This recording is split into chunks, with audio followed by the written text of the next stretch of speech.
3 days before my wedding, I should have been sipping champagne and arguing over flower arrangements with my planner. Instead, I found myself standing in a stranger's museum, a place that called itself a study but felt more like a trophy room built to intimidate.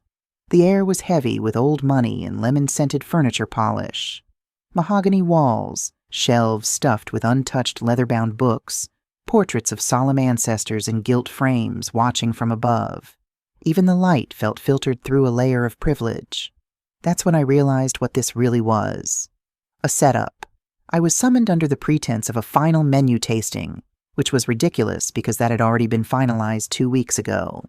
But Vanessa Hayes, my future mother-in-law, wasn't someone you said no to. She was the matriarch of one of Atlanta's most prominent families, the kind of woman who could make or break someone's reputation with a single dinner party invite. When I arrived, she didn't even bother to greet me. No smile, no hug, no "thank you for coming." Just a quick glance over her reading glasses, a flick of her manicured fingers toward the desk, and that's when I saw it. A thick, spiral-bound stack of papers sitting in the center like a loaded gun. "Sign it," she said. Just 2 words. No explanation. Her tone was the same one I'd heard her use on waitstaff. Flat, bored, and heavy with disdain. I blinked, confused, forcing out a polite, "I'm sorry, Vanessa, what is this?" Her lips curved into something that wasn't quite a smile. "A formality," came another voice before she could respond. David Miller stepped out from the shadows near the bookshelves. Marcus's brother-in-law, family lawyer, professional parasite. He always had this smug, polished look about him. Tailored suit, perfect hair, the kind of man who'd sell his own mother if the paperwork was neat enough. "It's just a prenuptial agreement," he said casually, like he was offering me a glass of water. My stomach tightened. A prenup? Marcus and I had never discussed a prenup. We talked about love, about partnership, about equality, but not this, never this. David smirked when he saw my hesitation. "Look, Imani," he said, stepping closer, lowering his voice so only I could hear. "You can make this easy or hard. Sign it or the wedding's off. It's really that simple." The words hit like a slap. I heard the blood rushing in my ears. The wedding's off. 3 days. My mother was flying in tomorrow. The venue was paid for. The flowers ordered. The dress hanging in my closet. Every deposit, every detail, every ounce of effort. It all dangled over a cliff because this family wanted to test me. It wasn't a request. It was an execution. I looked from David's smug white grin to Vanessa's expressionless face. Neither blinked. They had planned this. Together. Probably over breakfast while drinking their imported coffee, and they were enjoying every second of watching me squirm. Then another voice chimed in from the doorway, sweet and sharp all at once. "Oh, Imani," said Chloe, Marcus's older sister, the self-proclaimed queen bee of the Hayes clan. "Don't look so tragic," she giggled, a sound like shattering glass. "It's not like it's a surprise. This is just to protect the family's assets. You understand?" She pushed off the doorframe and sauntered toward me, her heels clicking like punctuation marks. She gave me a once-over, her eyes lingering on my modest blouse and simple gold earrings, then smiled. "After all, you don't really have anything to lose, do you?" The room went silent. My throat tightened, and suddenly I was back at that first Thanksgiving dinner 2 years ago, me in their cavernous kitchen, trying to help Vanessa prepare the turkey. I'd told her I was a freelance UI/UX designer. She'd smiled politely and said, "Oh, a computer artist. How quaint." Then she turned back to her gravy, conversation over. They never asked again. Not once. They never asked about my clients, or the app I was developing with my partners from Stanford, or how I paid for my apartment in Midtown. They only saw what they wanted to see. A pretty face, a lower middle-class background, a girl marrying up. They never saw the truth. They never saw the woman who'd sold her first design startup for millions, who had $15 million quietly growing in an investment account under her own name, who had built everything from the ground up while they played golf and bragged about old family money. I'd hidden it because I wanted them to like me. I didn't want to lead with my net worth. I wanted to belong. How stupid I'd been. Now, standing in that suffocating room, I looked down at the prenup. My hands trembled, not with fear, but fury. I flipped past the signature page and actually began to read. The more I read, the colder I became. This wasn't a prenup. It was a financial trap disguised as one. Clause 4A. The bride waives all rights to any and all assets, property, or income acquired during the marriage, regardless of who earned it. My breath caught. That meant my company, my investments, everything I'd built. Clause 5C. In the event of divorce, the bride shall be deemed to have no claim to spousal support or shared property. They weren't protecting their money. They were stealing my future. And then the final insult, Section 6, the fault clause. It was written so vaguely it could mean anything. Emotional distress, untidiness, even failure to maintain harmonious domestic conduct. If they ever wanted me gone, they could call me at fault, and I'd owe them. Not just emotionally, financially. The clause required that I reimburse the Hayes family for all wedding expenses, over $300,000, itemized down to the floral, arrangements, and return the engagement ring, or pay its appraised value of $75,000. It was grotesque. They weren't just protecting their fortune, they were daring me to humiliate myself. I looked up slowly. Vanessa's phone screen reflected light against her pearl earrings. She still hadn't looked at me. "Marcus knows about this?" I asked, my voice barely steady. Her eyes finally met mine. Cold, dismissive. "Marcus trusts his family," she said simply. "As he should." Something in me broke then. Not from weakness, but clarity. They had no idea who they were playing with. I closed the folder gently and placed it back on the desk. "I'll have my lawyer look over it," I said. David scoffed. "That's unnecessary. We have the best counsel in the state." I smiled, just a little. "Then you shouldn't mind a second opinion." Vanessa's gaze sharpened, just a fraction. "Imani," she said, her tone dripping with false civility. "You seem like a smart girl. You don't want to start your marriage with hostility." "Oh," I said softly, picking up my purse. "I already know how it's starting." I turned to leave. Chloe muttered something under her breath, something that sounded like gold digger. But I didn't stop. I walked straight out of that mausoleum of a study, through their spotless marble foyer, and into the crisp Atlanta air. My hands were shaking as I got into my car. I gripped the steering wheel, forcing myself to breathe. Then, slowly, I started laughing. Not because it was funny, but because I realized how little they understood me. They thought I was desperate, dependent, powerless. But I wasn't the one marrying into wealth. I was the wealth. And by the time this wedding was over, they'd remember exactly who they tried to humiliate. As I drove away from the Hayes estate, the gates closing behind me with a heavy metallic clang, I pulled out my phone and scrolled to a contact I hadn't used in over a year.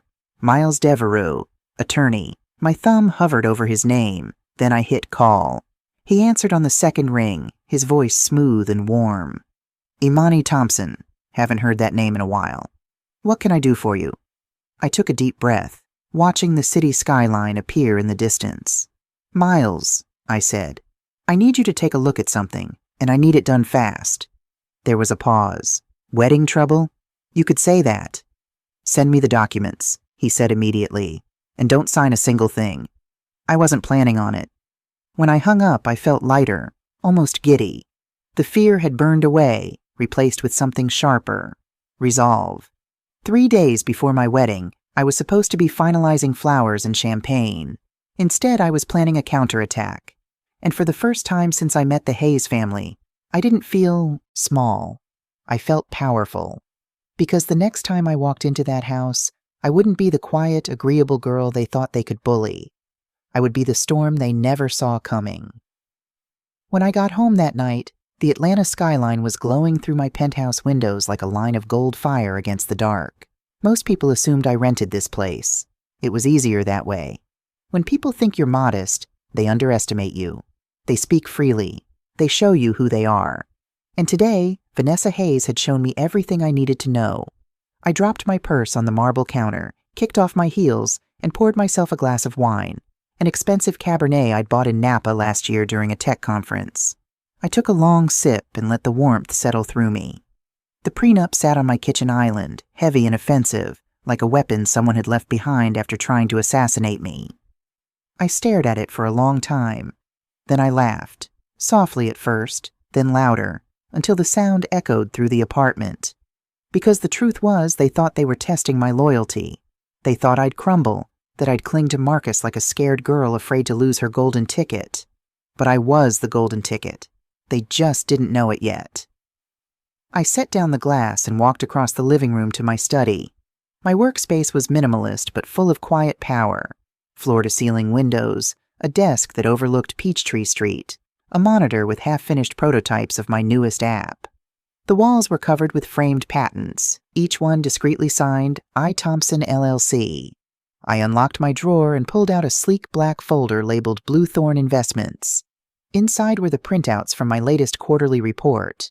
3 startups I'd invested in had gone public, 1 had been acquired by Google, and my current company valuation sat at $47.8 million.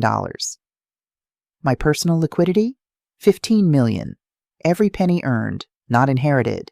I flipped the papers closed and stared at the skyline again. I had been so careful for so long. I'd played the part of the humble designer because I wanted Marcus to love me for who I was, not what I owned. When we first met at that art fundraiser, I'd worn a thrifted dress and carried a $20 clutch. He never asked about money, and I never volunteered it. He said he loved my independence. He said I grounded him. And maybe that was true. But somewhere along the way, I started to realize he also loved that I didn't challenge his world. That I never questioned his family's privilege or their quiet condescension. He thought I was being polite. I thought I was keeping the peace. Turns out I was just feeding sharks. My phone buzzed. It was Miles. "Talk to me," he said. I could hear the faint rustle of papers on his end. "I read the entire document," I said. "It's not a prenup. It's extortion. They're trying to trap me into forfeiting all future assets, even ones I earn myself." Miles let out a low whistle. "Classic control move. They assume you're coming from a financial disadvantage. They'd never try this with someone who had their own empire." "Funny," I said dryly. "They don't realize I do." There was a pause. "Still keeping that under wraps?" "For now," I said. "I'm not showing them my cards yet." Miles chuckled. "You planning to cancel the wedding?" I swirled the wine in my glass, watching the reflection of the city lights twist inside it. "No," I said slowly. "I'm going through with it, but not on their terms." I heard him sit up straighter. "Okay, I'm listening." "I want a counter prenup," I said. "Something airtight. Something that protects me, my company, my investments, everything. And I want it to expose their intentions without me saying a word." He laughed softly. "Imani, that's why I love working with you. You think like a chess player. Can you do it?" "Of course, but you're going to need to prepare for backlash. If they're this manipulative now, imagine their reaction when you push back." "That's the point," I said, voice firm. "I want them rattled." He paused again. "And Marcus? Where does he stand in this?" I hesitated. I didn't know how to answer that. "I think he's oblivious," I said finally. "Or maybe he's just pretending not to see. He's always been loyal to his mother. Too loyal." "Well," Miles said, "this is going to test that loyalty. I'll have a draft to you by morning." When we hung up, I stared at my reflection in the glass. For the first time, I didn't see the poor girl from North Carolina who'd clawed her way into tech. I didn't see the woman trying to fit into the Hayes family's picture-perfect world. I saw a woman who had power, and that woman wasn't going to let anyone take it. The next morning, I woke early, before sunrise. My phone was already buzzing with messages from the wedding planner, the caterer, the florist, all expecting updates, confirmations, tiny details that seemed almost meaningless now. But I went through the motions, calm, efficient, controlled, because that's what they expected, compliance. At 9:00 a.m. sharp, an encrypted email from Miles arrived in my inbox with the subject line, "Project Frostbite, Draft 1. I opened it, and my heart swelled with satisfaction. It was a mirror image of Vanessa's prenup, same format, same tone, but rewritten with power reversed. Every clause they had inserted to protect themselves now protected me. Every financial safeguard they'd tried to impose now boomeranged back toward them. The pièce de résistance? Clause 8, titled Emotional Coercion and Family Influence. It read, "Any attempt by members of either family to manipulate, coerce, or threaten either party prior to or during the marriage shall be deemed an immediate breach of contract, resulting in forfeiture of inheritance rights and public disclosure of all financial activities related to said interference." Miles had outdone himself. I added one more clause myself. A personal touch. Clause 10. All intellectual property, business holdings, and investments belonging to the bride prior to the marriage shall remain under her sole ownership and may not be disclosed, discussed, or leveraged by any third party without written consent. I smiled as I read it back. Let's see how they like a taste of their own medicine. Later that afternoon, I drove to Marcus's condo. He was in the middle of finalizing seating charts when I arrived, pacing around with his laptop open. "Hey," he said with that easy grin I used to love. "Everything okay? Mom said you stopped by yesterday." "Yeah," I said coolly, setting my bag down. "She wanted me to sign a prenup." His smile faltered. "Oh, right. I meant to talk to you about that." I folded my arms. "When, exactly? Before or after your mother ambushed me?" He rubbed the back of his neck, clearly uncomfortable. "Babe, you know how my family is. They just like to be cautious. It's not personal." "Not personal," I repeated, incredulous. "Marcus, your lawyer brother-in-law threatened to cancel our wedding if I didn't sign. That's not cautious. That's manipulation." He sighed. "I'll talk to them, okay? Just don't make this bigger than it needs to be." I looked at him, really looked at him, and realized that for all his charm, all his warmth, Marcus had never once stood up to his family. Not for me, not for himself. He was raised in a world where his mother's word was law, and everyone else followed. "Fine," I said. "But if they want a prenup, they're getting one. Mine." He blinked. "Yours?" "Yes." I handed him a printed copy of the counter agreement. "If they want protection, this gives it, to both of us." He frowned as he flipped through it. I watched his eyes widen at Clause 8. "Emotional coercion? Inheritance forfeiture? Imani, what the hell is this?" "It's fairness," I said simply. "The same fairness they're demanding from me." He put the papers down slowly. "You're serious about this?" "I'm dead serious."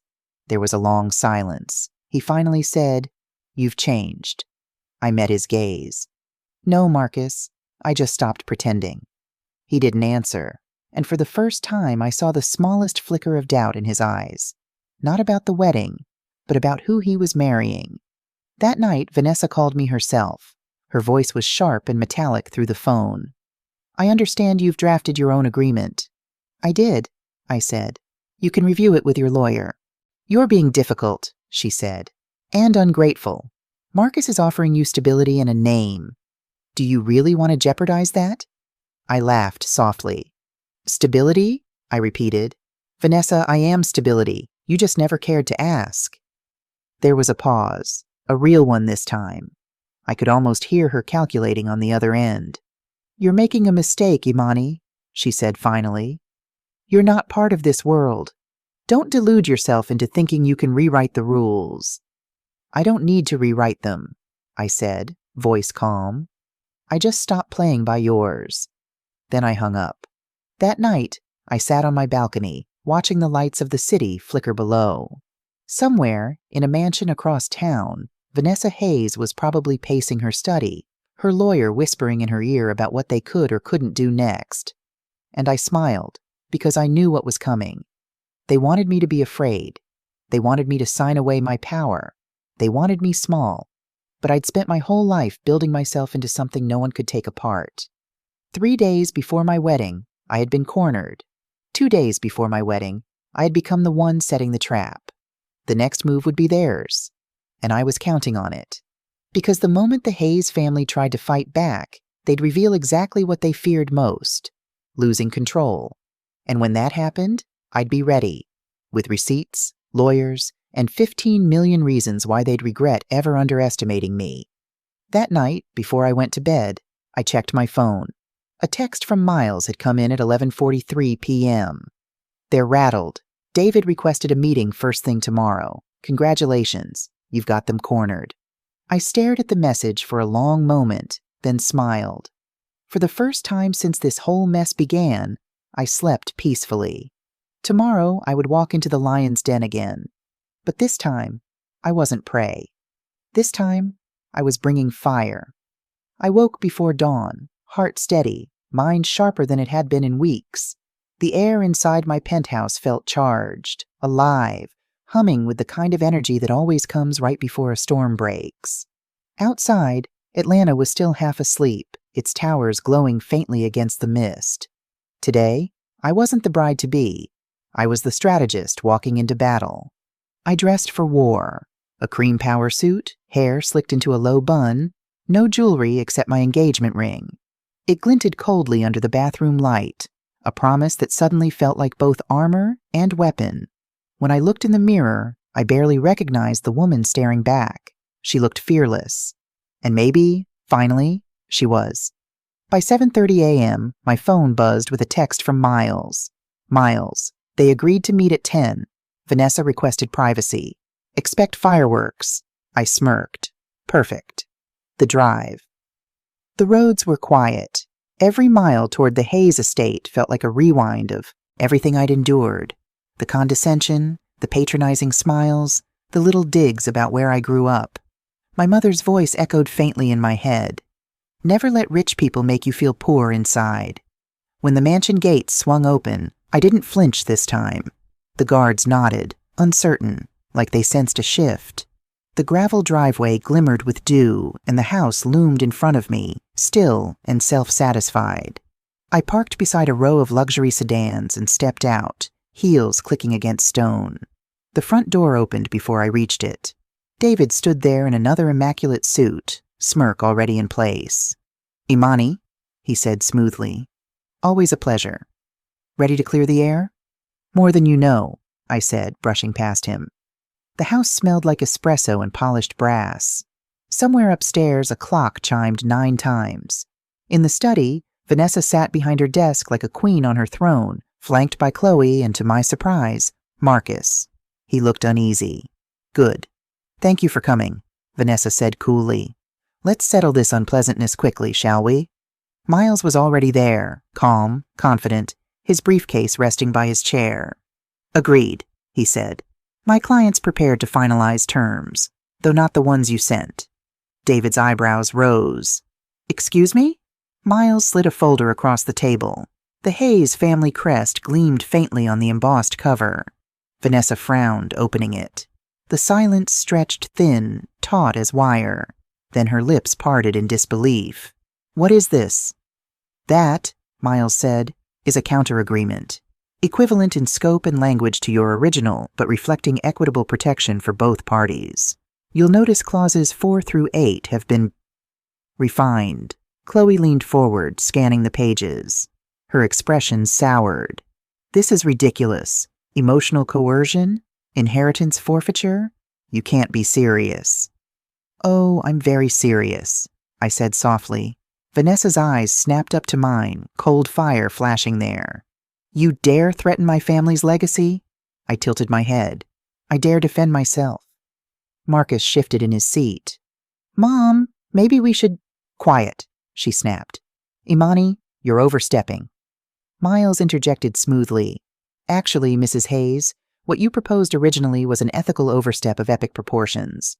If my client had signed it, she'd have relinquished not only marital claims, but her own independently earned assets. That's unconscionable in Georgia law." David scoffed. "Don't lecture me on the law. Then perhaps read it sometime," Miles said, deadpan. Chloe rolled her eyes. "This is absurd. Marcus doesn't care about money, he just wants to make sure—" "Stop speaking for him," I cut in. My voice was calm, deadly even. "Let him talk." All eyes turned to Marcus. He looked caught between two worlds, the one that raised him and the one sitting across the table challenging everything he thought he knew. "I didn't know Mom had the prenup drafted," he said finally. "I swear. She said it was just procedure." "And you believed her," I said. Even after everything you've seen her do? Imani, no, I said, rising slightly from my chair. You need to hear this. I opened my bag and pulled out a copy of the original prenup. I flipped to Clause 6, the fault clause, and slid it toward him. This, I said, was their idea of love. If I ever caused emotional distress, they could strip me of everything. They itemized the wedding expenses down to the flower petals and demanded repayment. They wanted to own me. His face paled as he scanned the lines. Mom, what the hell is this? Vanessa's chin lifted. Protection. Every family of our stature does it. Miles laughed softly. I can assure you, ma'am, they do not. For a moment, no one spoke. The only sound was the quiet ticking of that antique clock behind her. Then Vanessa closed the folder with a crisp snap. You think you're clever, she said, eyes narrowing. You've embarrassed us enough. Either sign the original or walk away. I smiled faintly. Funny, that's almost exactly what your lawyer said last time. I stood, calm and deliberate, and opened the second folder. My version. But here's the difference, Vanessa. If I walk away now, you don't lose a bride. You lose your reputation. Chloe snorted. Please, what are you going to do? Post about it? Miles slid another paper across the desk. Actually, Ms. Hayes, the counter-agreement includes a transparency clause. If my client is subjected to coercion, she reserves the right to disclose full details of all communications, recordings, and legal attempts made against her. David froze. You recorded our meeting? I met his eyes. Did you think I wouldn't? For the first time, silence didn't feel oppressive. It felt powerful. Vanessa's composure cracked. You manipulative little— Stop, Marcus said sharply. He stood, voice trembling with fury. Mom, stop talking. She stared at him, stunned. You blindsided her, he continued. You tried to destroy something before it even began. Do you have any idea how cruel that is? Chloe scoffed. Oh, please. You're just blinded by— By what? I asked. Love? Or loyalty? Because I've seen how far loyalty gets you in this family. Marcus turned to me, eyes searching. Why didn't you tell me about all this before? About your lawyer, about the recording, about everything? I hesitated. The truth was complicated. Because, I said quietly, I wanted to believe you'd see me for who I am without proof.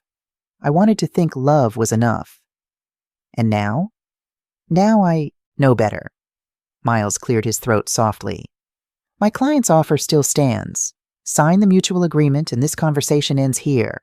Everyone leaves protected. Everyone leaves with dignity. Vanessa leaned back in her chair, lips curling into a smile that didn't reach her eyes. Dignity? You think threatening us buys you dignity?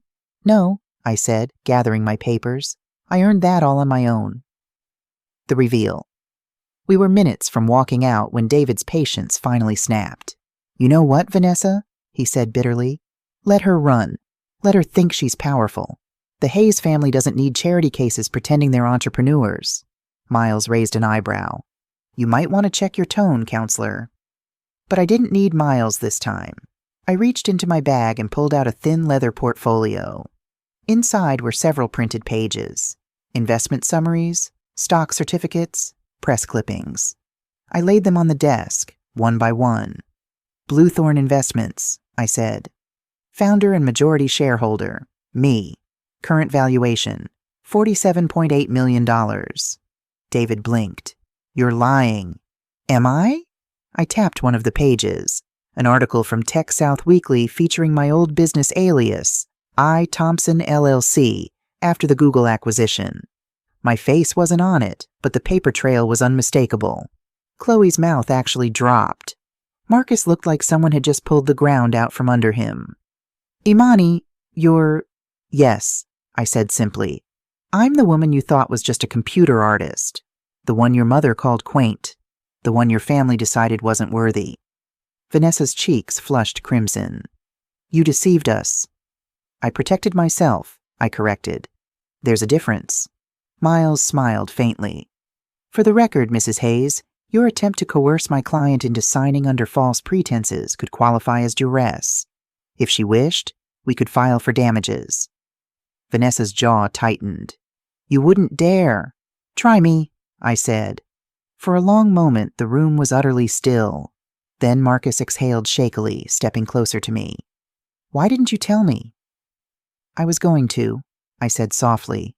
But every time your family talked down to me, every time they made a joke about where I came from, I kept thinking, if they knew the truth, they'd just hate me for that too. So I stayed quiet. He nodded slowly, eyes glistening.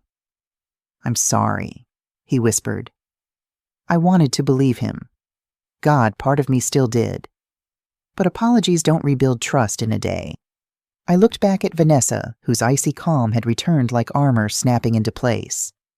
This meeting is over, she said. Agreed, I said. I'll send the final copy of my agreement tonight. Sign it, or the wedding's off. Chloe gasped. You can't talk to her like that. Watch me. I picked up my folders, nodded at Miles, and turned to leave. Marcus followed me into the hall. Imani, wait, he said, catching my wrist. Please don't walk out like this. I faced him. Then stand with me, not behind them, not quietly, with me. He hesitated, torn between the life he'd always known and the woman standing before him refusing to shrink. Finally, he said, I'll talk to her. No, I said, freeing my hand. You'll choose. That's all I've ever asked. Then I walked out of the house, down the marble steps, into the sharp morning light. The fallout by noon, Miles called. They're panicking, he said, sounding amused. David's firm just reached out to schedule a joint review session. Vanessa's trying to save face. Chloe's apparently threatening to boycott the wedding. I smiled faintly. Let her. I can rent better guests. He laughed. That's the spirit. The next 48 hours blurred together. Meetings, revisions, tension crackling beneath every phone call. Vanessa's lawyer tried to remove Clause 8 twice. I refused. Marcus texted daily, apologizing, begging for peace. I didn't reply. On the eve of the wedding, Miles sent the final draft. Both parties had agreed. Every safeguard I needed was in place. Every trap they'd set neutralized. It was perfect. But the victory didn't feel like gloating. It felt like breathing again after months underwater. The night before. I sat alone in my apartment that night, veil laid across the sofa like a cloud. My mother called to check in. Baby, you sure you still want to go through with it? She asked gently. I'm sure, I said. But this time, I'm not walking into their world. They're walking into mine. She laughed softly. That's my girl. After we hung up, I looked out at the glittering city again. Somewhere across town, the Hayes mansion was likely in chaos. Florists setting up, caterers arranging crystal, Vanessa micromanaging every petal. And maybe, for the first time, she was realizing she couldn't control everything, because the woman she'd tried to break 3 days ago was now holding all the cards. The morning of. At dawn, my phone buzzed again. It was Marcus. Marcus. She signed it, all of it. Marcus. I told her if she didn't, there'd be no wedding. Marcus. I'm sorry it took this long to see who my family really is. I stared at the screen for a long moment, then typed back, Imani. Then let's start this marriage honestly. No secrets, no debts. He replied with a single word. Marcus. Deal. Epilogue to the chapter. Later that morning, Miles dropped by with a bottle of champagne. You did it, he said, grinning. They folded faster than I expected. I smiled, taking the bottle. Fear is a great motivator. He raised an eyebrow. And love? I thought about Marcus, about how small he'd looked in that study, realizing his family's cruelty for the first time. Love, I said slowly, is what makes you fight in the first place. But power is what lets you win. I walked him to the door, then turned back toward my mirror. The woman staring back wasn't just a bride anymore. She was a businesswoman who'd just outmaneuvered Atlanta's wealthiest dynasty, and she'd done it without losing her soul. Tomorrow I would walk down that aisle not as their obedient daughter-in-law, but as the woman who rewrote the rules. The morning of my wedding arrived with the kind of calm that feels like a deceptive prelude to chaos. Atlanta's skyline glistened beneath a sky streaked with pale pink and gold, the city waking slowly as if it sensed something monumental about to unfold.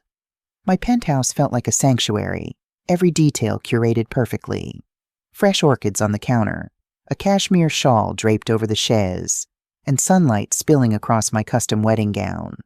Ivory silk, fitted to perfection, delicate lace tracing the contours of the neckline. Yet despite the serenity, my pulse hummed with electric anticipation. Today wasn't just my wedding, it was a reckoning. Miles Devereux arrived promptly at 7:30 a.m., briefcase in hand, eyes alight with mischief and pride. "Ready?" he asked, setting down the folder containing the final version of the counter prenup. I nodded. Ready as I'll ever be. Today I'm not walking into their world. They're walking into mine. Miles smiled faintly. That's my client. Let's make history. The venue. The Hayes estate had never seen anything like this. Arriving in my black luxury sedan, I stepped onto the manicured lawn where dozens of white chairs awaited guests under a sprawling tent. The floral arrangements, peonies, hydrangeas, and white orchids cascading in artful chaos, mirrored my own taste. Elegance without pretense. Caterers scurried, florists adjusted final petals, and photographers whispered to each other, sensing the tension between tradition and impending spectacle. Security buzzed quietly among the guests, not because of me, but because of the underlying drama that everyone had sensed, even if they didn't know the details. Inside the tent, guests murmured, their glances shifting uneasily toward the mansion. Rumors had already begun circulating. Imani drafted her own prenup. The Hayes family is furious. Apparently, the bride is independently wealthy. And they were right on every account. The Hayes family Vanessa Hayes arrived an hour before the ceremony, her expression a carefully sculpted mask of composure. Her heels clicked sharply on the marble floor, each step announcing authority. Behind her, Chloe floated like a shadow, arms crossed, eyes narrowed, scanning for any sign of weakness. David Miller lingered silently, looking like he'd swallowed something bitter. All of them had received a copy of the finalized agreement last night. Every clause protecting me, every clause neutralizing their attempts at coercion. And they hated it. You could almost see the color drain from Vanessa's face as she realized she no longer controlled the narrative. The groom, Marcus, waited at the altar, nervously adjusting his cufflinks. His suit was sharp, tailored perfectly, but there was tension in his shoulders, a storm behind his blue eyes. He had spent the last 24 hours reconciling his loyalty to his family with the truth about the woman, standing in front of him, a woman who had played by no one's rules but her own. When I stepped onto the lawn, everything shifted. The chatter ceased. Cameras clicked, and all eyes turned toward the bride. My gown flowed like water, my veil catching the sunlight as if the city itself had decided to spotlight me. I wasn't just walking down the aisle. I was announcing my presence, my power, my refusal to be minimized. Marcus's jaw tightened as I approached. For the first time, I saw unfiltered respect in his gaze. Not fear, not confusion, not doubt, but recognition. The ceremony begins. The officiant, a family friend, cleared his throat. "We are gathered here today," he began, but I barely heard him. My eyes stayed on Marcus, my hands clutching the bouquet with quiet strength. The whispers among the guests grew louder as I reached the front. Someone muttered, "She looks unstoppable," while another whispered, "Is this even their wedding or a spectacle?" Vanessa's expression was unreadable, but the tension radiating off her could be cut with a knife. Chloe's lips pressed into a thin line, clearly fuming at the bride's unapologetic presence. I took a deep breath, my voice steady, and began the vows I had written, truthful, heartfelt, and powerful. "Marcus," I said, "when I met you, I wanted nothing more than to share my life openly and honestly. But today, I stand before you not just as your bride, but as the woman I've worked tirelessly to become. I am independent, I am capable, and I am worthy, and I refuse to let anyone, even the people who raised you, define my worth." A hush fell over the crowd. Marcus swallowed hard, stepping closer. "Imani, His voice cracked slightly. "I see you. I see who you've always been, and I'm proud to stand with you." The showdown Miles subtly gave me a nod. I reached into my bag and set a single sheet of paper on the podium beside the officiant, a copy of the signed counter prenup. A quiet murmur rippled through the guests. Vanessa's eyes went wide, her perfect composure cracking just slightly. "Imani," she hissed, leaning toward Chloe. "What? How did—" Chloe's jaw dropped as she realized the document was finalized and legally binding. Their attempts to manipulate, to intimidate, to control had failed spectacularly. "I'll explain everything later," I said calmly, voice carrying across the lawn. "But for now, the wedding will proceed on equal terms. Every clause, every asset, every decision, protected." Guests gasped, cameras clicked, and the whispers turned into audible murmurs. Reporters were already taking notes, photographers capturing the drama of the Hayes matriarch being outmaneuvered in her own home. Vanessa's face burned crimson, and Chloe's smirk vanished entirely. Even David Miller's usual arrogance faltered. For once, the Hayes family had no control. Marcus stepped forward, taking my hand. "No one is going to intimidate us today," he said firmly, finally fully confronting his family's entitlement. "Not Mom, not Chloe, not anyone." I squeezed his hand. "Good, because today we start as equals." The ceremony continues. The officiant cleared his throat again, attempting to regain control. "Do you, Marcus Hayes, take Imani Thompson?" "Yes," Marcus said immediately with conviction. "And do you, Imani Thompson, take Marcus Hayes?" "Yes," I said, unwavering. I slipped the ring onto his finger, he onto mine. The sun caught the diamonds, sparkling like 1,000 tiny stars. A soft cheer went up from the guests. Some were genuinely impressed, some were shocked, some were trying not to appear shocked, but all eyes remained on the bride, the woman who had not only survived, but triumphed. The reception. The reception tent shimmered with golden candlelight as the celebration began. Guests whispered about the legal battle, the prenup drama, and the audacity of Imani Thompson. Vanessa stayed on the fringes, maintaining a frozen smile. Chloe avoided eye contact entirely. Yet Marcus and I danced, laughed, and toasted with friends. The band played our song, and for the first time I felt free, not just from the anxiety of the wedding, but from the toxic dynamics that had threatened to consume me. Miles clinked his glass beside me. "Well done," he said quietly. "They'll never underestimate you again." I smiled, leaning into the champagne toast. "Oh, they won't, and if they try, they'll regret it." The media moment. By the next day, social media exploded. Photos of me walking down the aisle, holding my head high, signed prenup in hand, and Marcus by my side went viral. Headlines screamed, "Tech millionaire bride outsmarts Atlanta elite family at wedding." Prenup drama turns wedding into public spectacle. Imani Thompson, the bride who refused to be silenced. I read the headlines with a small, satisfied smile. Vanessa's friends were gossiping, the elite circles whispered, and I had become a legend overnight. Not because of the wedding itself, but because I had turned humiliation into triumph. The evening that night, as the last guests departed and Atlanta's lights reflected off the glass windows, I sat with Marcus in our private suite. "You were incredible today," he said softly, brushing a stray strand of hair from my face.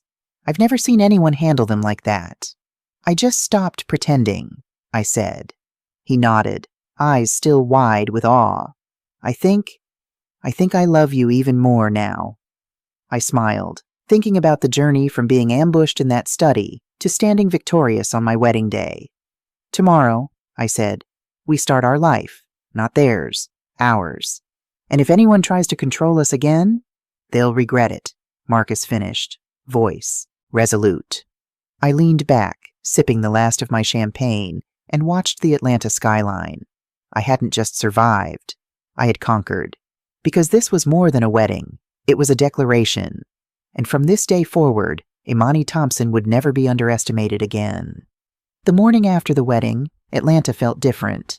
The city's skyline sparkled with a crisp clarity, as if it too had witnessed the seismic shift of the previous day.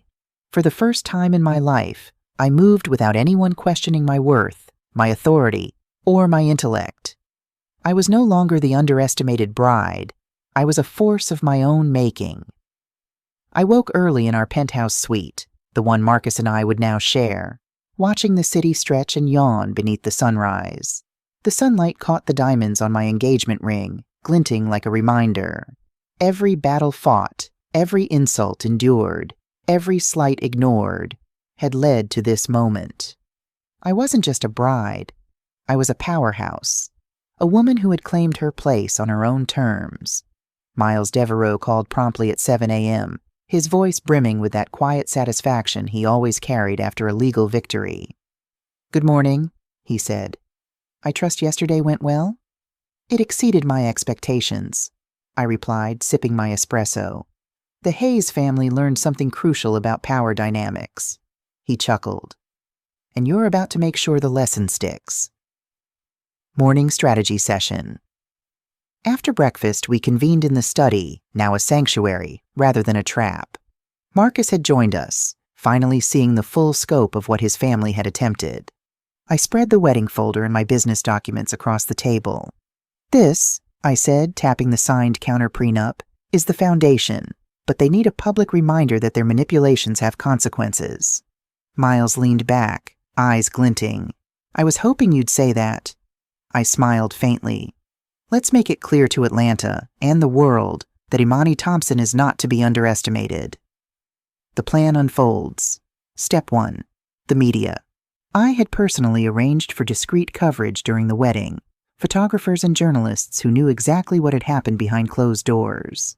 By noon, exclusive articles detailing the prenup drama, my independent wealth, and the Hayes family's failed coercion were circulating. Headlines screamed across online platforms. Atlanta elite outmaneuvered by tech millionaire bride. Imani Thompson's prenup revolution shakes Hayes family. Bride exposes family manipulation in stunning wedding move. Within hours, social media buzzed with hashtags. Kars Imani wins, Tas prenup queen, Tao Hayes family exposed. Even high society blogs and business magazines were commenting on the audacity of a young woman turning an attempted humiliation into a public victory. Step 2. Control the narrative. I posted a short, elegant statement on my professional channels. Yesterday, I walked down the aisle not only as a bride, but as a woman standing firmly in her truth. Respect, honesty, and equality are non-negotiable in marriage and in life. Let this be a reminder. Underestimate me at your peril. The response was immediate. Thousands liked, shared, and commented. People I didn't know personally reached out. Women, men, young entrepreneurs, thanking me for demonstrating courage, intelligence, and self-respect. Miles clapped a hand on my shoulder. "They'll never recover from this, legally or socially." I smirked. Good. The Hayes family reacts. By late afternoon, the Hayes family was in chaos. Vanessa had called 3 lawyers, consulted with friends, and attempted to craft damage control statements, all of which backfired spectacularly. Chloe had been spotted leaving the mansion in a huff, her carefully maintained image cracked by social media screenshots of our wedding and the leaked agreement clauses. David Miller, for once, was rendered speechless, hovering at the edges of what used to be his kingdom of influence. Even Marcus's father, long an observer rather than a participant, called to express admiration for my handling of the situation. "You've changed the game," he said quietly. "I don't think they expected anyone to fight like this." "They didn't," I said, sipping champagne. "They thought they were untouchable. That's the mistake every arrogant family makes." Marcus and me. That evening, Marcus and I sat on our balcony, the city lights reflecting in our champagne glasses. He had finally let down the last wall of confusion and fear. "Imani," he said softly, "I don't know how you did it. All of it. The prenup, the public exposure. You've completely flipped the script." I looked at him. It wasn't just me. It was everything I've built, every smart move, every quiet investment, every lesson learned from being underestimated. He reached across the table and held my hand. "I've never been prouder to marry anyone in my life. You didn't just fight for yourself. You fought for us." I smiled. "And I'll keep fighting. Not against you, but against anyone who tries to diminish what we've built." The Hayes family reaches out. By the next morning, Vanessa called. Her voice was carefully neutral, practiced. "Imani," she began, "I hope you'll consider this a misunderstanding. Families make mistakes. We'd like to make amends." I tilted my head, listening patiently. "I appreciate the gesture," I said slowly. "But let's be clear. Any future interaction is on mutual respect. Attempted coercion, manipulation, or interference will not be tolerated and will be made public." Vanessa swallowed audibly on the other end. "I understand." "Good," I said. "Then we can proceed with civility. That's all I ask." Chloe tried to interject. "Imani—" "I'm not interested in your opinion," I interrupted smoothly. "Respectful distance is mandatory." It was the first time the Hayes family had been truly quiet in my presence. Consolidating power over the next week, I consolidated my financial and legal position further. My investments were updated, business partners informed, and contracts signed, ensuring that all future earnings, intellectual property, and personal ventures remained solely mine. I even incorporated a clause in our family foundation. Marcus and I would jointly oversee contributions, ensuring that nothing could be leveraged against me. Miles grinned when I showed him the final drafts. "Imani, legally, you are untouchable. No one can make a move without consequences." "Good," I said. "Now let's enjoy the wedding leftovers." Public perception and legacy. By the end of the month, the Hayes family had learned a crucial lesson. Wealth and status mean nothing without strategy, courage, and foresight. Media outlets continued covering my story, praising my intellect, poise, and ability to turn humiliation into triumph. I was no longer just a bride. I was a symbol of empowerment. At a charity gala later that week, I gave a speech. We all face situations where people underestimate us, where they believe they can dictate our lives, our worth, our future. But the truth is this: your value is yours to define. Stand firm, protect yourself, and never ever let anyone else write your story. The applause was thunderous. People I had never met came up to me with admiration and gratitude. I had inspired a generation, and it felt extraordinary. Marcus and I, a new beginning. That night, Marcus and I returned to our penthouse, exhausted but elated. The events of the past week had transformed not only our relationship, but our perspective on life, marriage, and partnership. "I'm proud of us," Marcus said, brushing my hair back. "We faced an entire dynasty and emerged intact." "Not just intact," I said, smiling. "We emerged stronger, equal, unstoppable." He nodded. "And together." I leaned back against him, letting the weight of the past weeks melt away. The city outside sparkled like a promise. For the first time, I didn't feel fear, doubt, or uncertainty. I felt power, love, and the clarity of someone who had claimed her place in the world. Final thoughts. The Hayes family would never forget the lessons of that week. Their attempts to control, manipulate, and diminish me had backfired spectacularly. What they had considered my weakness, youth, underestimated intelligence, modest background, became my greatest strength. And as I sat there, holding Marcus's hand, watching the skyline, I realized something profound. True power doesn't come from money, influence, or status. It comes from knowledge, preparation, and the courage to stand up for yourself when everyone else expects you to kneel. I had been cornered, humiliated, and underestimated, but I had turned every disadvantage into an advantage, every insult into leverage, and every threat into proof of my resilience. I was Imani Thompson. I was a bride. I was a millionaire. I was unstoppable, and the world was watching.